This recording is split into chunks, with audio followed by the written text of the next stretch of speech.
And Audacity in 3, 2, 1. All right. What's up, guys, and welcome back to the Barbell Lifestyle Podcast. Today, we have a very special guest on our show. And just to give you some background, some context, this is one of my mentors in an educational space. And I'm super excited to actually be meeting him for the first time on this recording. But he is the owner and founder of the Functional Nutrition and Metabolism Specialization certification that I'm a part of, and is a really just all around well-rounded guy when it comes to coaching and nutrition and metabolism. So just want to say welcome to Sam Miller. Thanks for being here. And if you want to just kind of intro your background and just kind of how you got into this space and introduce yourself to our audience. Sure. Thank you, Marissa. So my background is I've been in the health and fitness industry for probably between 15 and 17 years now. Largely started with my own health journey and also some family members who had some unconventional health issues at the time, or at least to me, it seemed a little bit more unconventional. I had a pretty significant head injury in my teens, which caused me to learn a lot about endocrinology and things that a regular teenager and someone in their early 20s probably isn't necessarily studying, but it was pretty essential for me in order to really have any sort of forward progress or momentum in my own health journey and fitness transformation. And I'd already taken an interest in personal training. I was working with other folks. It was kind of always my side hustle throughout college, worked at university campus recreation. And so in addition to my studies and Bachelor of Science, I was pretty much always either training people on the side, working in nutrition stores. It was just kind of my passion and what I was into. And then couple that with my own frustrations related to my health. And I really found myself, diving into this at a really young age. I kind of make the joke that I was like going to the doctor and getting labs more than I was going to college parties as well. But at the time, it was like not necessarily, a lot of the tools that we have now, the accessibility in terms of things like labs or functional health testing wasn't really as popular as it is today.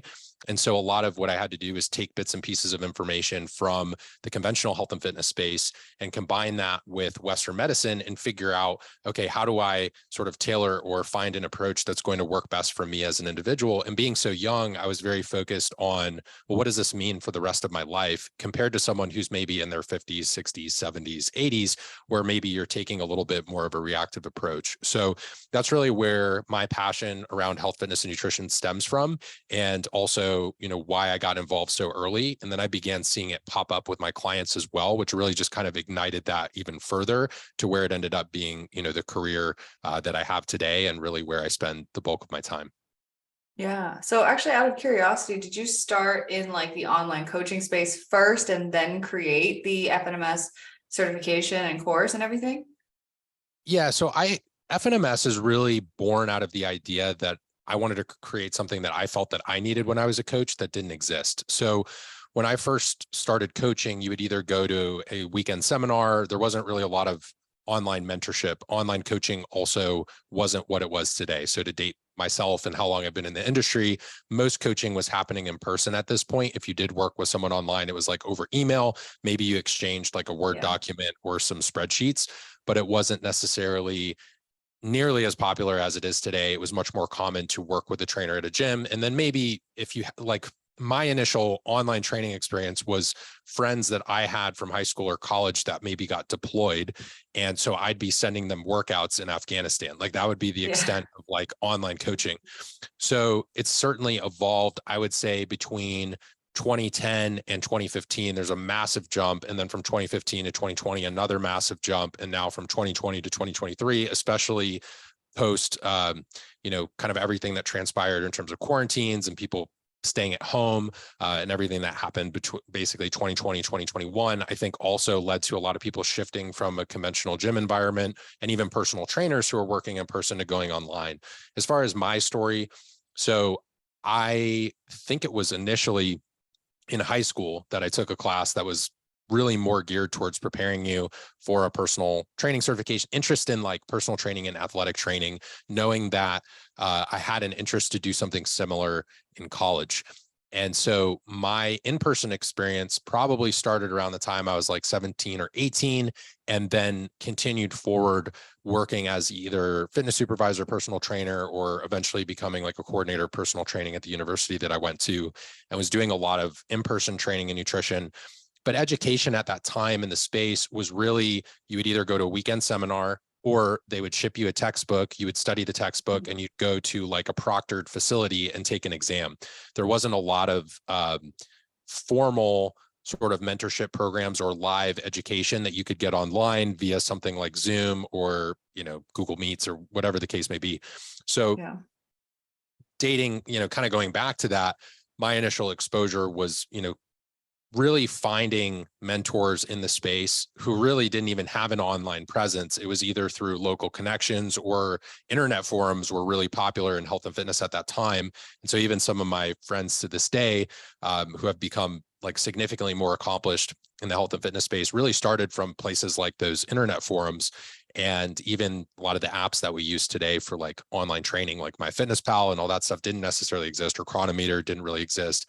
It was like FitDay PC for tracking your macros if you were lucky. And really a lot of evolution has happened since then. So I worked as a coach or trainer for over a decade, and where FNMS stemmed from and the education around nutrition, metabolism, and functional health was really more the angle of one, I think if I needed that when I started in my career, I felt that other coaches could benefit and likely needed it too. And there was a point in my career, really between like 2015 and 2020, where gradually more and more of my clients who were nutrition coaching clients were becoming coaches. So if I looked at my roster at any given time, 60 to 70% of the individuals who were receiving coaching from me were actually fitness professionals or nutrition coaches or some form of, CrossFit coach or strength and conditioning coach, some sort of health, fitness, nutrition professional. Yeah. And they were using a lot of that information with their clients. And I had a lot of folks who would ask for things like mentorship or ask for case studies around their clients. And so that later evolved into sort of the first version of group mentorship that we had in a live setting, which we did over Zoom, and then sort of progressing it over and over and different iterations until it became the program that it is today. But certainly my experience really originated with my own health journey, and then coaching others through both personal training and nutrition in person and then online. And then with the bulk of those clients becoming coaches, that was really the impetus to start a program for coaches in really more of like the current capacity that we exist in, which is more like business to business and providing the experience that obviously you've been a part of and working with coaches around the globe. Yeah, that's awesome. And I think it's, it goes to show like when something's born out of necessity, like you can just feel that the roots are dug really deep like that. And I mean, just to fast forward to today, like just for some context for our listeners, like FNMS, for me, I joined at the beginning of 2023. And it's something that I've kind of, I mean, honestly done without for many years now, but like functional health started becoming this thing in this industry, which I know we'll talk about, that everybody was talking about. And, everybody's talking about hormones and gut and autoimmune diseases and all these things. And, of course, as a coach over the years, I've had clients that just were really resistant to seeing results, even when we're auditing all their food logs and all their training and their stress and their sleep and their mental health and their lifestyle. And it's like, well, like, it's nothing gives, like, what's going on? So this I knew was like the next step, but I was very, very, very picky when I was trying to figure out like where I wanted to go when it came to functional health, because I was aware of a few different programs, certifications, mentorships, etc. And I went on a number of calls like to just discover what was out there. And like I just had a really, like, no pun intended, weird gut feeling with a lot of them. And just something didn't like sit right with me, even though like I loved the people that were like putting on the mentorship and all of that stuff. But when I had the call with one of your team members, I just remember like it was the last call that I was on. And at this point I had just this weird gut feeling from all the other calls lingering. And I was like, well, what about this? What about this? Well, what the heck is a flush? And like, I just was like, I was just exhausting every last skepticism with this person. I felt so bad. But then I was like, yeah, here's my credit card. And I'm really, really glad that I did that, because everything that you guys teach is very much in alignment with true evidence-based practice and treating a client like a client and not like some diagnosis. So I guess just to, give you some kudos. I mean, the course itself is one of the most thorough things that I've ever gone through in terms of nutrition and metabolism education. And I've done a lot of certifications. So yeah, kudos to you. But I guess if you want to just give us the lowdown for our listeners, like what is functional health just in general? Well, first and foremost, I really appreciate you sharing the experience, and I appreciate that you were skeptical of some of the other interactions that you had. And I think it's important just to kind of rewind before we dive all the way into what functional health is, or functional medicine, functional nutrition. I think, unfortunately, there's this massive gap right now that exists between health and fitness professionals who are maybe more into macros and exercise programming, strength and conditioning, and even the strength and conditioning evidence base around exercise programming, periodization, progressive overload, things like that.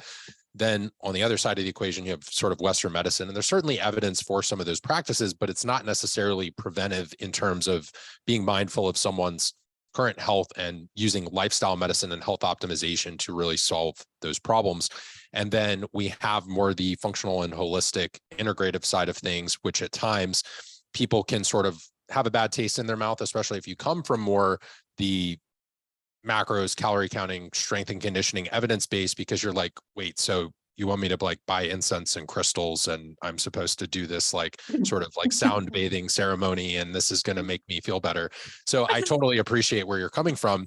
And so I don't think that, it's not that all of these areas are entirely 100% off base, right? They each have a mix of anecdote and evidence-based practices that can be incorporated into a methodology that serves the client in the highest capacity. And so for me, I don't view it as, well, this person over here is a Looney Tune and this person over here is just like too rigid with their evidence over here. It's like, well, what can I learn from that person and apply and take with me on my journey to basically coach others and serve people in their transformation, or just adopt for my own health in order for me to feel better and make more progress, right?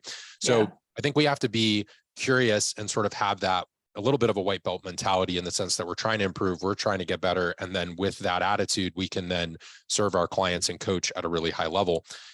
Now, I do think that as much as there may be lessons that we can draw from each area, there's also things that I believe are done somewhat incorrectly. And part of that is just part of my personal philosophy.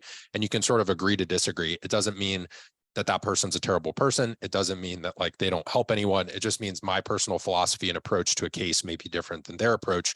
So you kind of have to move to then, okay, and this is really a conversation around evidence-based coaching in general, is you have to combine evidence-based and research, what the client has experienced in their lifetime and their health history, and then also your journey as a coach, what you've seen from a clinical perspective in your ability to help someone. Because if you know that you've worked with a case that's very similar, a person that's very similar in the past, it would be unfair to the client to leave that information out and not serve them just because there's a research paper there's not a research paper that talks about their condition, right?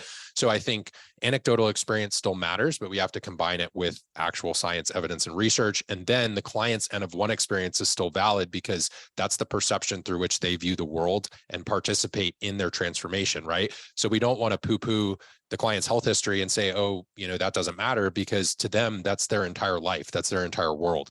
So we need to take the bits and pieces from the client. We need to take part of our clinical experience, and then we need to take the research and evidence and sort of fuse it together in a way that informs the best possible coaching for the individual.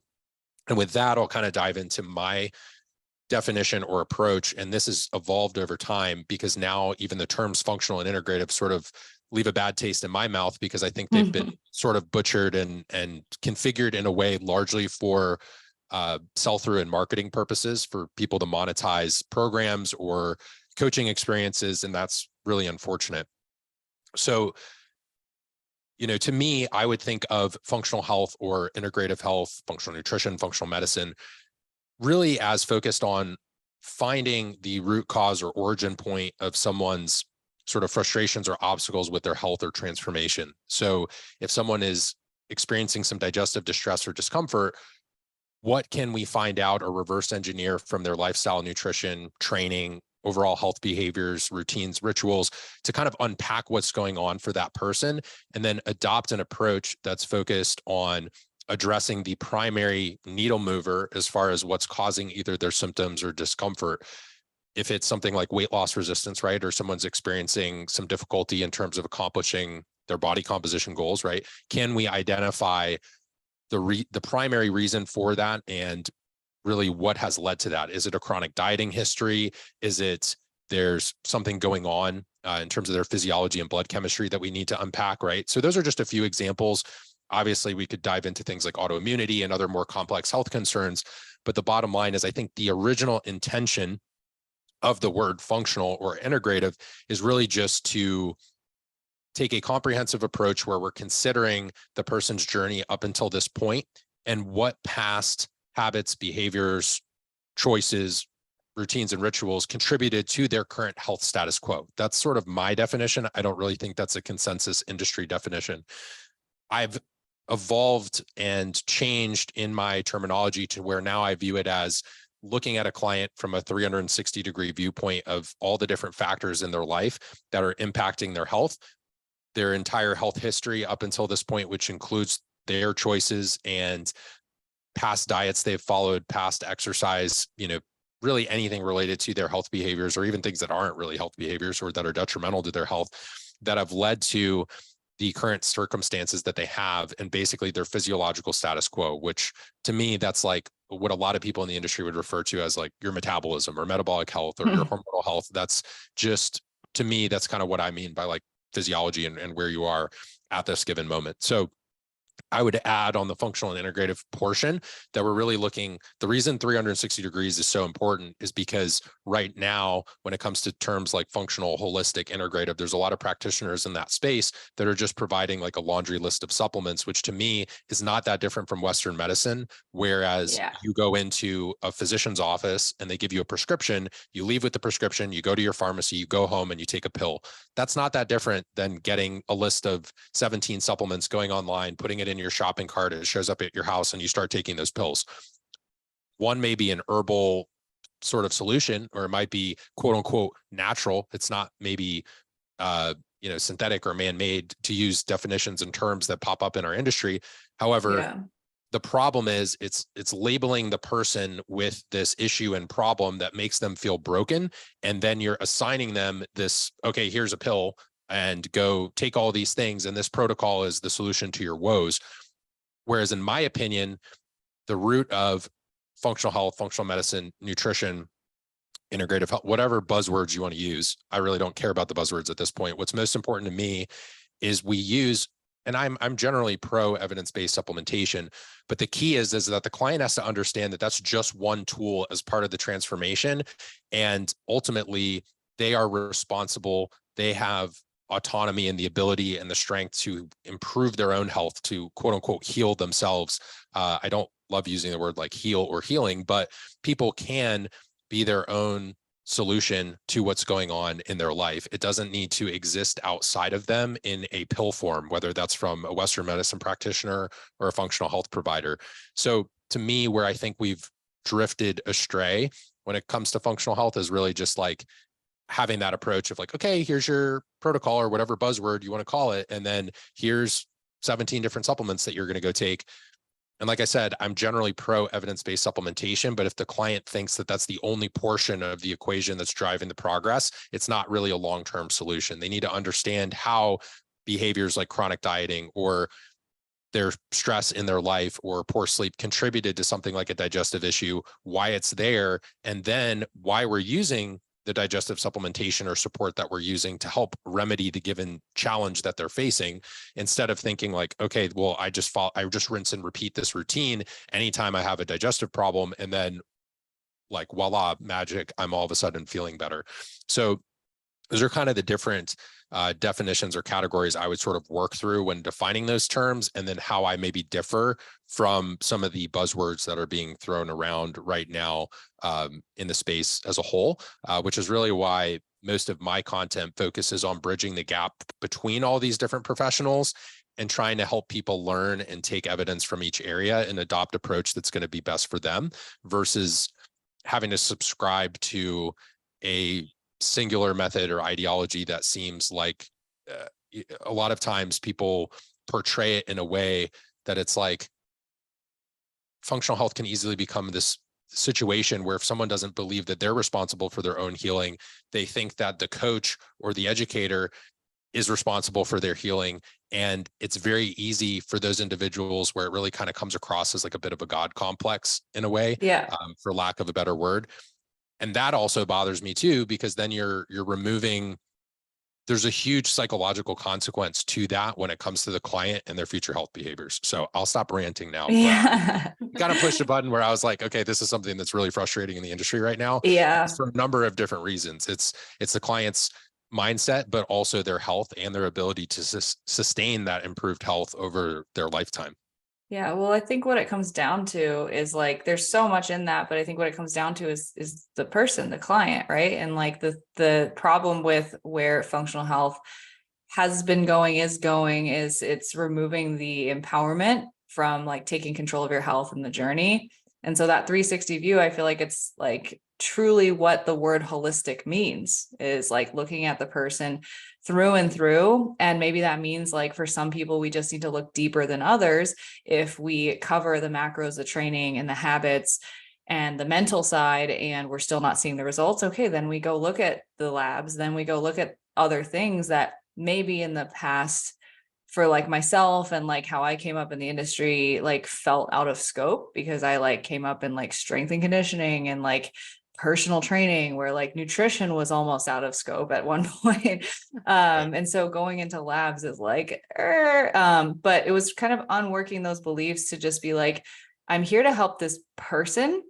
And kind of my mentality around it is like, I'm here to help this person figure their shit out. And like, I'm going to do whatever I need to do to find the root cause for them.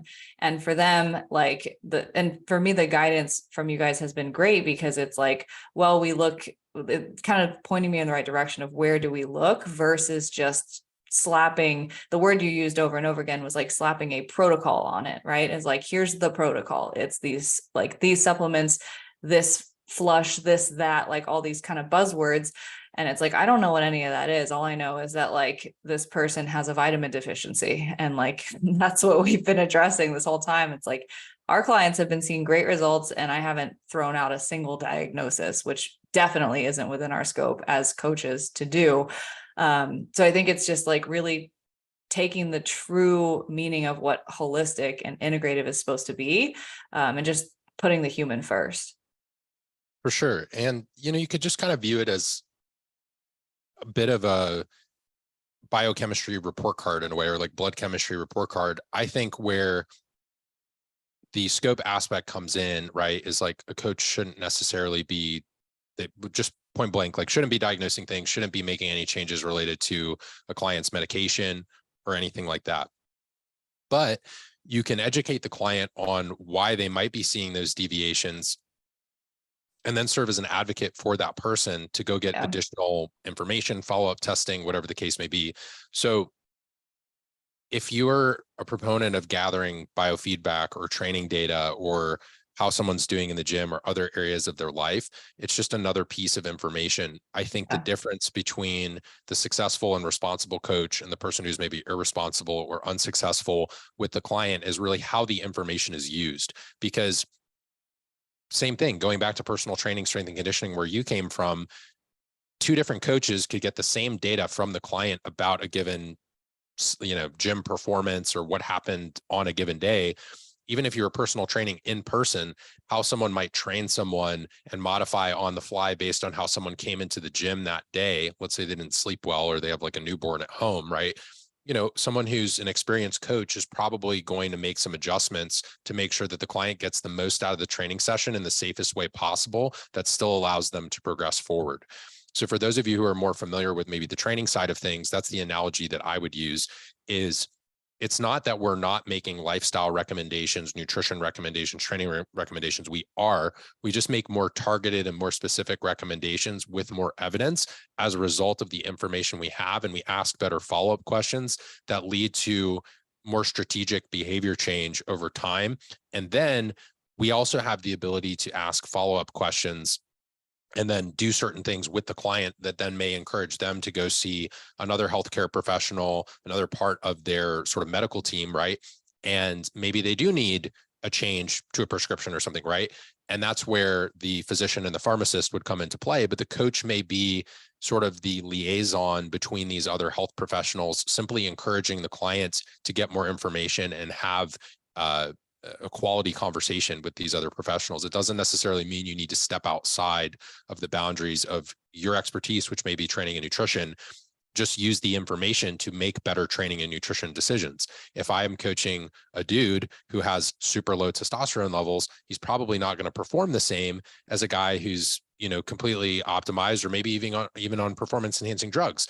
It's the same. And someone doesn't need to be unhealthy to benefit from labs either. If you're a healthy individual, get your labs done now. So if 5 years from now you have health issues, you have a baseline of when you felt your best. If you feel great right now, or even if you're an athlete right now, get your labs done, because then 2 years down the line, 3 years down the line, you never know when you're going to want that information to be able to contrast, even looking at, okay, what went wrong, or what was the problem, what sort of deviated from when I was healthy, from when I did feel good. So labs aren't just for people who feel unwell or who have poor biofeedback. It's also, it's a pulse check for the healthy individual or the athlete. And it's a way to optimize, right? So it's to go, if you have your baseline, it's a way to achieve beyond the baseline, not just correct deficiencies. I do agree 100%, Marissa, it can be incredibly valuable to address a deficiency or make someone feel better. Or maybe we see something like, oh, their vitamin D is off, or RBC magnesium could use, we need to bolster this over here. Or maybe there's some signs they're a vegan client, they're not getting enough zinc. And we also, same thing with that vitamin D issue. We can compare that information from an intake form, someone's past diet style, using the vegan dieter as an example, and say, okay, here's some changes we need to make to your nutrition, and maybe some complementary supplementation that's going to work really well with this approach to get you to feel your best, right? That's maybe the person with a deficiency.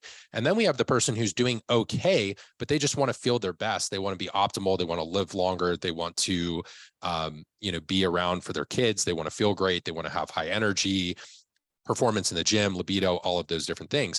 And we can use that information to do that too. So it's not only correcting a problem, but it's also taking someone who's okay and bringing them to good, and taking someone who's good and bringing them to great. It's really just how we're using the tool and that point of data. So I'm really glad you mentioned that as well, and understanding like how it can fit into someone's arsenal and still be used responsibly in a way that's not reckless or detrimental to the client's well-being. I was going to say, I love your definition of functional health. I know this is like 10 minutes later, but, and the idea of advocating for our clients. And I would say, because I think all of us have been in the coaching space for a very long time. So we've kind of seen the progression of clients and like how it's just like kind of macros and fitness to kind of where it is now. And I would argue that a lot of people are becoming more aware of functional health and kind of the importance of gut health and their hormones being optimized, like you were saying. And they're finding that frustration when they go to their providers who won't run labs if they're not feeling well. And kind of I don't know if it's necessarily like gatekeeping, but it's just, there's a barrier, and like, they don't have the terminology, or they don't have the confidence to, I don't want to say challenge their provider, but advocate for themselves and say, hey, no, I'm not feeling well. My hair is thinning. I'm not sleeping well. My libido is low. Like, I would love to have labs run. Can you run, XYZ? I'd love a full thyroid panel. I'd love a full sex hormone panel. Like, being able to say that, they have that confidence and can, especially with the help of their coach, to be able to get those things that they need. And so I love that clients have this functional health understanding that I don't want to just go to a doctor and get prescribed something and slap a Band-Aid on my symptoms. I want to get to the root cause, which I really, really love and appreciate. But kind of going into that skepticism where it's like, now you have everyone on Instagram as a gut health coach, or they, they work with clients with PCOS. And I would say that there has been a huge boom in the industry. And I don't know if it was from 2020 or, everything that happened where everyone moved online, or if it's a marketing thing where they feel like everyone is a health and fitness coach. So now they have to, define themselves and have that like, well, I do this. This is what I help with. And if there's more of a boom from that, because they know that like, okay, everyone is becoming more aware. So I have to set myself apart and kind of stand out as a coach. Definitely the second part for sure. And that was happening even before 2020. I think people, there's a couple layers to this. And I also noticed you guys did the interview with the author from The Big Leap. And so talking about kind of that upper limit problem and different things like that. I do think a lot of coaches are doing it because they think they need to, but my concern is they're not necessarily in a place where they can do so in the most responsible, value-added way.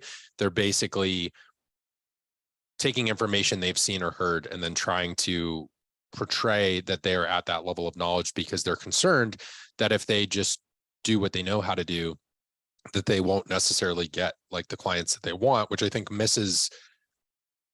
really misses the point. Now, I would say there's a subset of individuals in that category where they've truly had some experiences of their own that have led them down that path. But my concern is that's like a bikini competitor who competes one time at a regional show, places, and then says, okay, I'm a bikini prep coach, right? It's like, no, well, you successfully competed one time, but like you should probably get a little bit more insight and information before you start marketing yourself as like a prep coach, right? It's the same thing for people who, oh, I had something post-birth control or PCOS, so I'm going to market myself that way. I certainly experienced health issues and challenges, but I probably had about a decade of mentorship and coaching experience before I really was like targeted in the way that I am now as far as information in the space. So I'd really encourage people to be responsible with how they're marketing and how they're deploying that information. Because ultimately, if a client signs up with you and you're not able to provide at that level, it becomes a massive issue in terms of churn and client turnover and retention, and you're upsetting people and there's like unfulfilled expectations in that regard. So definitely from Christina's point, I do think a huge part of it is the marketing and sales aspect for sure. And as far as really my definition has evolved more to focus on health optimization and lifestyle medicine, because I think functional and integrative, as much as I tend to find myself teaching concepts that fall into those buckets in terms of our subset of the industry, I think regardless of whether you have that, like whatever symptoms you may have, like you mentioned, whether it's losing hair, not having libido, hormones being off, wanting additional testing, I think that still falls within the realm of terminology that I'm speaking to. And I feel like it's important to categorize how important lifestyle is in terms of being your own solution to what you're experiencing. And that's a difficult place to be in your transformation, because you're taking responsibility and ownership for your past mistakes that have led to your current health. But it's incredibly empowering at the same time, because it means that, okay, part of this that I'm facing is because of my own bullshit, and I can get better simply by improving myself, my habits, routines, and rituals, and the choices that I make are going to be directly correlated with my ability to feel better, heal, and improve the symptoms that I have. So I like, that's kind of where I'm shifting, is like the 360 approach and health optimization and lifestyle medicine. I still think that there's a ton of value that can be added.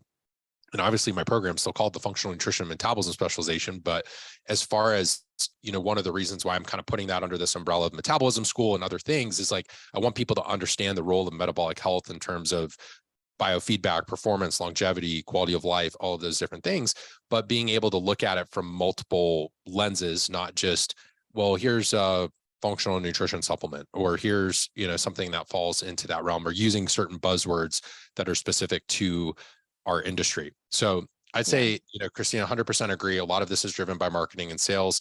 And then I do think the reason there's such a need for this is that frustration that you mentioned, where a client goes in to their medical provider, they can't get the information they need. And I really think coaches are a combination of like We can be fantastic at gathering information about the client. We have more touch points, deeper communication, more profound, in-depth relationships with these clients than anyone who's meeting with them for 15 minutes for an annual physical is ever going to have.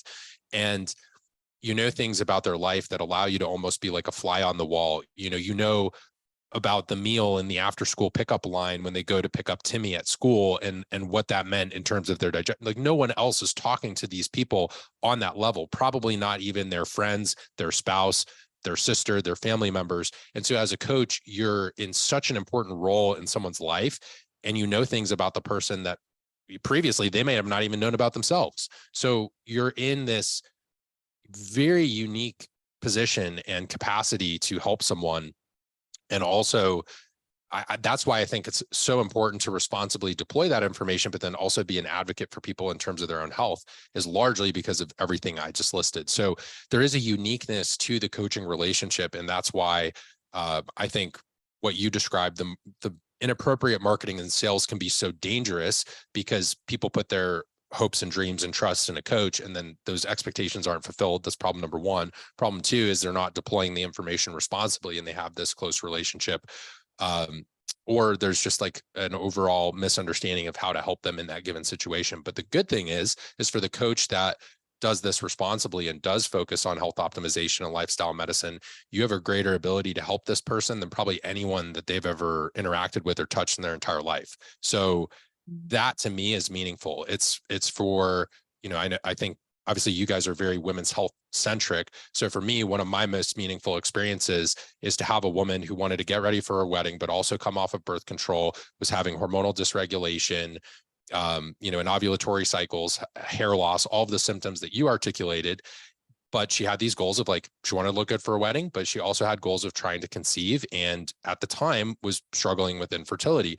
So to me, to be the coach that's able to help with that aspect for one of the biggest moments in her entire life, and then for them to be able to have a baby within a year of that time period and her successfully have a family now, that's way more important than not to be dismissive of like a weight loss goal, but those are two like key moments in someone's entire life. And that to me that's truly life-changing. As much as, like, I do want people to feel more confident if they want to lose scale weight, if they want better body composition, like, that's fantastic. And I still support that and want that for people. But the depth of relationship, if you compare those two scenarios, who is the client going to remember a decade from now? You know what I mean? Yeah. Like, that's just the way that I kind of think about it. And I think that's why coaches have the capacity to help people in such an incredible level. And that doesn't mean that they're not working with other health providers. It just means the coaching relationship is special. Absolutely. And it's so much more important than, being a coach that works with all those things and treats the client as a client rather than some crazy hormone case, is more important than being able to charge an extra $1,000 a month because you're a functional medicine specialist, which I would just hate to be actually starting a business during this time, because there is so much pressure to like make the money and do the marketing and do the sales, compared to when Christina and I started 2016, 2017, there wasn't as much of that, thank God. And it could just be Excel sheets and email and getting to know people. Yeah. But And there's love what nothing you wrong said. with like the monetization. I don't want it to seem like I'm anti. If you can provide a higher level service and more value for your clients, and that means that it's a different offer than what another coach has, kudos to you for being able to do that. I'm not against, so long as the service is in alignment with what your marketing and sales are. I think what I was trying to articulate is based on Christina's question, people who are getting into that marketing who aren't necessarily providing the level of service that's aligned with the terminology they're using or the pricing that they're portraying. So I think getting into this arena of coaching does have the ability to drastically change someone's financial circumstance, so long as it's responsibly used and actually helps the client. Because if you're only using it for marketing and sales, you're going to be in a situation where it works for a very short period of time, and then it's going to impact your reputation, your ability to make future sales, because you'll have unhappy clients. So I'm all for people using it to enhance their financial well-being and ability to have a sustainable business in the health and fitness space. But it just has to be used in a way that's if that's what's being portrayed on social media, that ideally on the back end of your business, that there are things going on in the coaching relationship that match that, just to where the client experience is where it should be. And if you're not there yet, it's okay to like get experience with helping someone with basic lifestyle change, behavior change, eating more protein, going for walk. Like there's nothing wrong with starting there. And I think we also have to give coaches permission to, like, if that's where you are, then just you market to people who are in a little bit more beginner infancy stage of their fitness journey, and or providing people with workouts and stuff. That's not a bad thing. It just, Yeah. the onus is on you to get the education to where you're actually qualified to do that and have the tools that you need to do that successfully. But yeah, 100% things have changed. So if you guys started around 2016, 2017, right, it's like 6-7 years of change within the industry. And I think I want to say this particular segment that we're talking about has grown like 6 to 8x. Like in the last 5 years, Google searches have increased 5,000% for what we're talking about. So there's definitely been massive growth. And so people feel pressure because of that for sure. Yeah, absolutely. It's definitely like, I mean, go make money, right? If you're qualified to do those types of things, but it's like, I remember a distinct post. Christina and I are in the same like business mentorship group. And I remember seeing a distinct post of someone who basically said, like, I want to market to like starting their business. I want to market to people who have PCOS. Like, where can I find information to learn about this? It's like, that's not where you start. But I love what you said though about advocating for the client and how the whole conversation's about the client and advocating for them in the first place. Specifically, taking responsibility for your thoughts, actions, behaviors, your lifestyle, how you manage stress, in comparison to, like, as a coach, we have this pretty sacred role of like, we know the depths of people. We're often like, the thing that like makes my day is like when I'm the first person outside of someone's husband to know that someone's pregnant, because it's like, well, I figured I should tell you, but I can't tell anyone else. So like, keep it under wraps. Right. And it's like, that's how you know, like, you're so close to that person. And so we have this like really sacred role in someone's life. And so to kind of like, using your words, like, misuse that role and misuse this knowledge to try to diagnose somebody or treat them like a case or like a diagnosis, like, you are now Hashimoto's camp, you are now PCOS camp, and that is what you are. It does a disservice, like you said, psychologically, right, of taking away the ownership of something that I did got me here, so something that I can do can get me out, versus like just being like, well, now this is what you do, this is who you are. And there's almost like an identity built around it. Actually, I think Christina said it best in your own like personal experience, like how you've seen the differences. So I'll kick that back over to you. Yeah, so I am 16 months postpartum, and I had to advocate for myself to get labs. I knew I was still breastfeeding, but I was like, hey, I just would like to know, because I either want to prep or I want to have another baby and just want to see where things are. And they were like, no, why? So I had to fight for myself. I had to advocate and say, these are all the things I'd like run. They told me to get it done at a different point in my cycle. And I was like, no, I'm going to do it my way. But I was I guess technically I was diagnosed with subclinical hypothyroidism, and it was just something that appeared in my client portal, and there was no other discussions other than, yeah, we can put you on some medicine. That was it. So I just thought it was so funny. And so I have a coach who works under me, same thing, hypothyroidism and Hashimoto's, and our kind of train of thought was like, okay, I'm still just going to go about my normal life and nothing's really going to change a whole lot, but like, I'm still going to do what I can to advocate for myself, versus some people.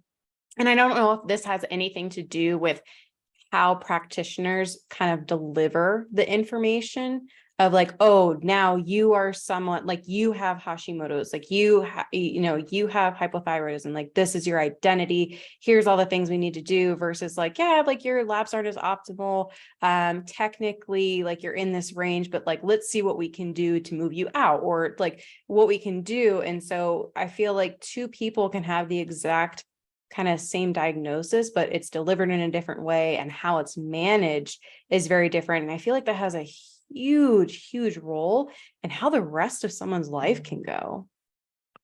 For sure. And everything you just mentioned and every term, every condition that you listed, what we have to remember with some of these conditions is they're basically Western medicine criteria to use for a standard of care. Where that can be powerful for your own health journey, though, is just understanding how the cluster of symptoms is related and how it may tie to your health history and previous health behaviors.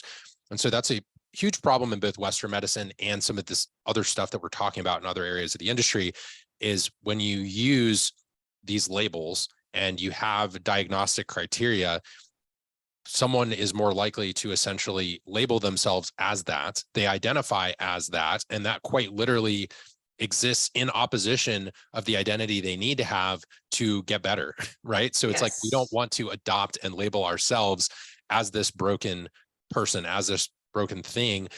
It's really just, I'm experiencing this cluster of symptoms. And if we understand where the label comes from, why it exists, and Western medicine classifications are largely used to create the standard of care and the appropriate prescription guidelines for physicians. That doesn't necessarily mean that's how I'm going to use it for training, nutrition, and lifestyle intervention. And then for the client, it's very disempowering to have that label assigned, let alone what you just described, which was you received a diagnosis or a label and you didn't even really receive education around the label, what it meant and how it connected back to the health data that was provided for you, which is absolutely worst case scenario, because now the person sees the term, they're like, I have this, or I've been told that I have this, but there's no rhyme or reason behind it, no education or guidance as to how I alleviate or circumvent this problem or obstacle that I'm facing as it pertains to my health. So for me, incredibly frustrating. That's something I see all the time. And I think there's multiple issues to it. One is the lack of education, and then the other is simply the lack of information around the label and not understanding what that label or terminology may do to a person when not paired with the appropriate education and understanding what they can do in the future in terms of changing their behavior, their choices, and how that plays a role in terms of remedying the entire situation. And a lot of people also don't understand that lab values are transient and may change. So it's not a permanent thing. I'm not always going to be at a 1.8 for ET3 or an XYZ, TSH or whatever the value may be, or this is my fasted glucose, fasted insulin. Those numbers will change depending on your nutrition, your sleep, your so many other things in your life.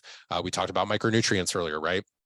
So these aren't fixed things, and we have the ability to change them. And so when you just see things pop up in a portal with a label on it with no education whatsoever, it's no wonder why people feel frustrated. And then they begin to go down like the WebMD Google rabbit hole of what the label is. And then they feel even more broken, right? And then they think about all the things that are wrong and the symptoms that they have, and they're checking off the symptoms that they have relative to what the internet says that someone with that condition has. And that's not positive or productive in terms of them actually feeling better, right? So that's where coaches, when you add that educational layer to things and then helping someone understand how they navigate in their own life to actually make things better, even, from a non-medical capacity, I think is so powerful. And it really can be the difference between someone feeling like they have their feet underneath them and they have solid ground to stand on versus feeling totally overwhelmed and lost when it comes to their health. Yeah.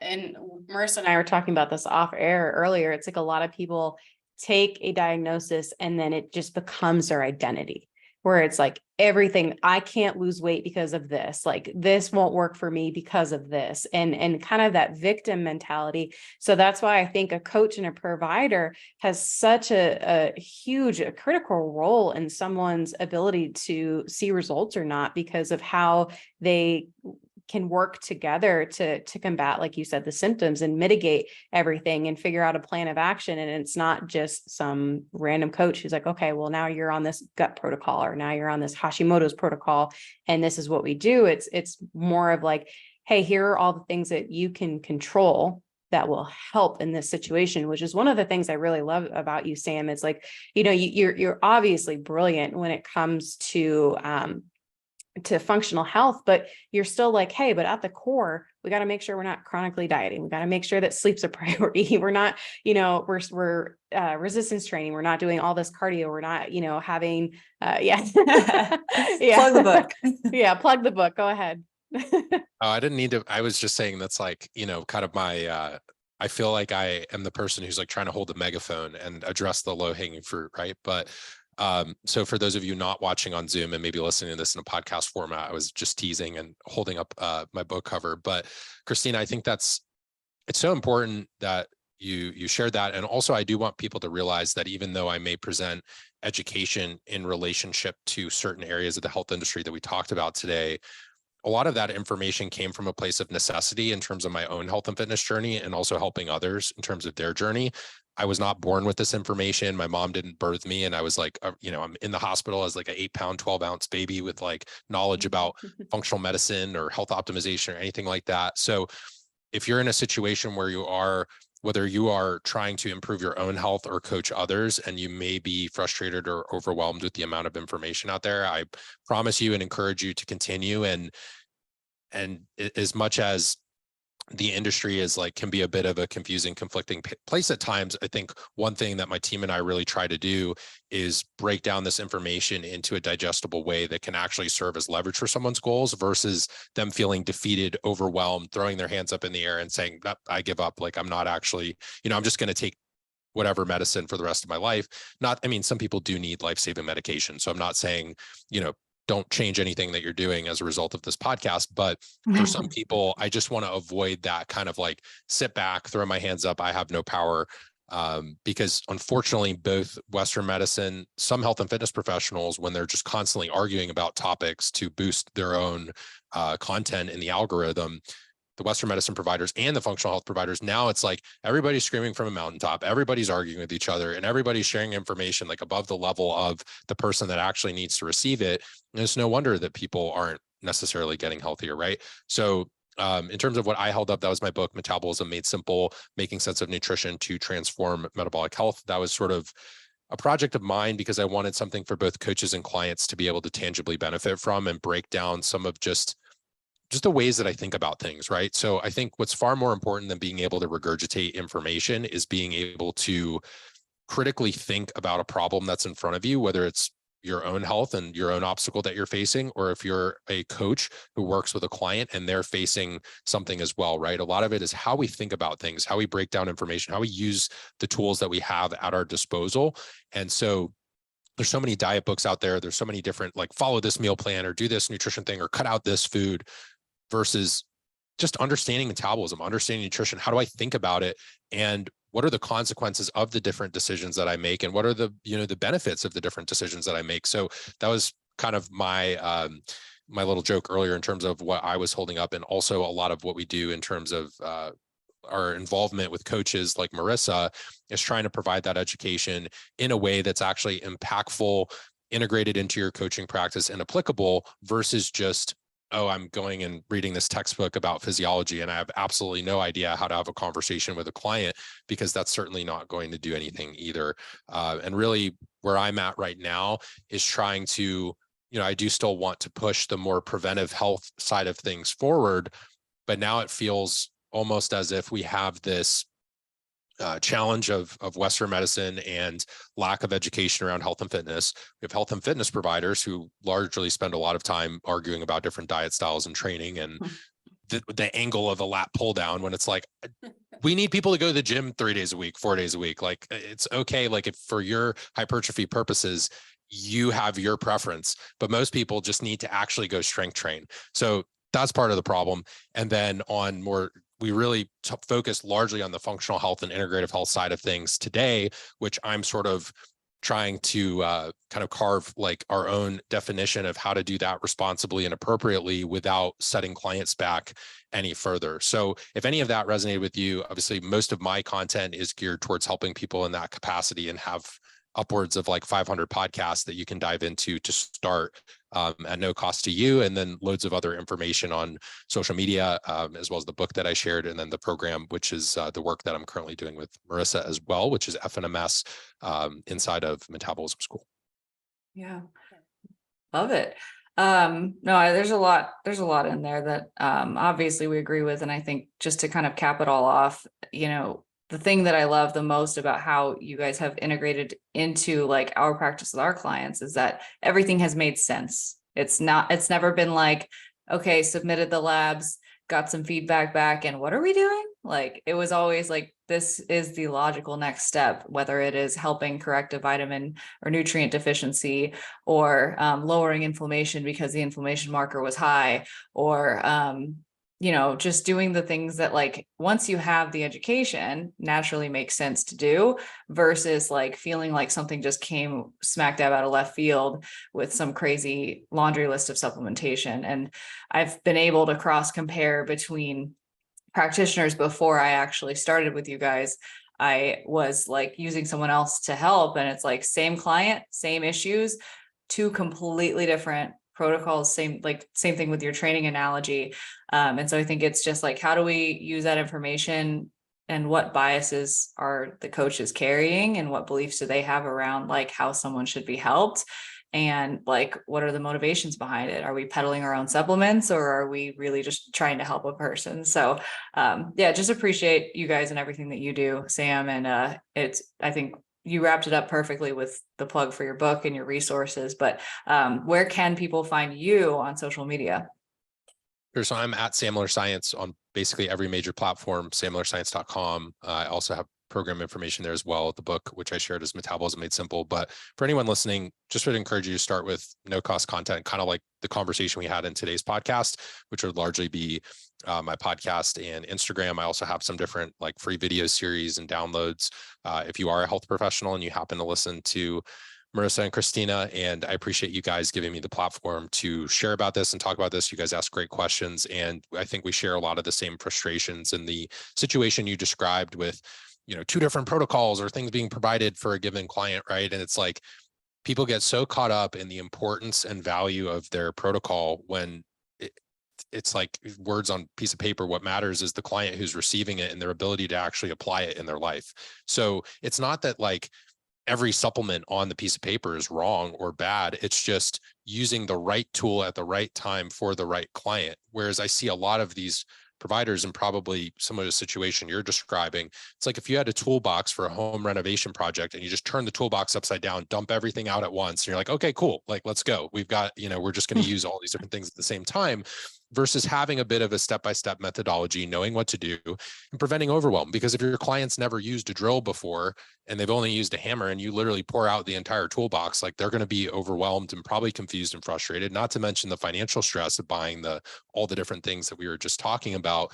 So I appreciate your curiosity, skepticism, and savvy around the particular topics, and how you've integrated it with your past background of personal training and evidence-based nutrition and health, and your questions as well, Christina, as well as sharing the postpartum journey. I think a lot of women go through that and have questions about thyroid health, or they don't know what prolactin levels are when you're breastfeeding and how that impacts your mood or your menstrual cycle or fertility. And I think education and awareness around that is so important. And so even a women's health coach simply being able to guide someone through that conversation to then talk to their doctor can be so, so powerful. So lots of really great examples of why this matters. And Marissa, I appreciate you creating that contrast and clarity for the listeners in terms of maybe how we think about things is slightly different from other professionals, and we still have the same goals of helping someone, but just doing so in a slightly different way, without maybe the ulterior motives of whether it's pushing other products or programs or protocols that have some sort of other derivative benefit to it,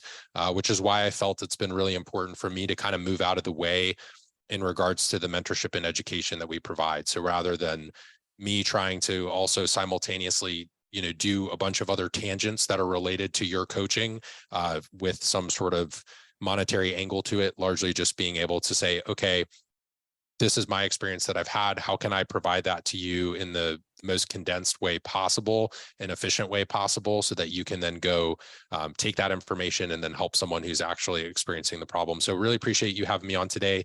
And for anyone interested, obviously shared some different content and platforms where you can find me. That's pretty much it. But there's probably days worth of podcast episodes. If you have anything you want to learn, I promise you it's in there. And before anyone DMs me asking about a particular episode, I don't have the numbers and titles memorized, unfortunately. I don't know if you guys ever get those questions where people are like, oh, what episode did you talk to Dr. Eric Helms, right? And you're like, that one I know because it's one of our most popular, but I started losing count of like topic to episode number probably once we got past 100.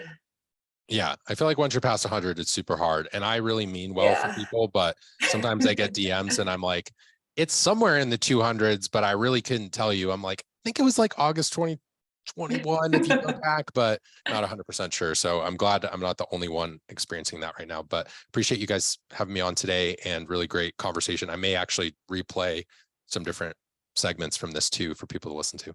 Heck yeah. That'd be great. And that was an awesome little wrap up summary that you had at the end for us.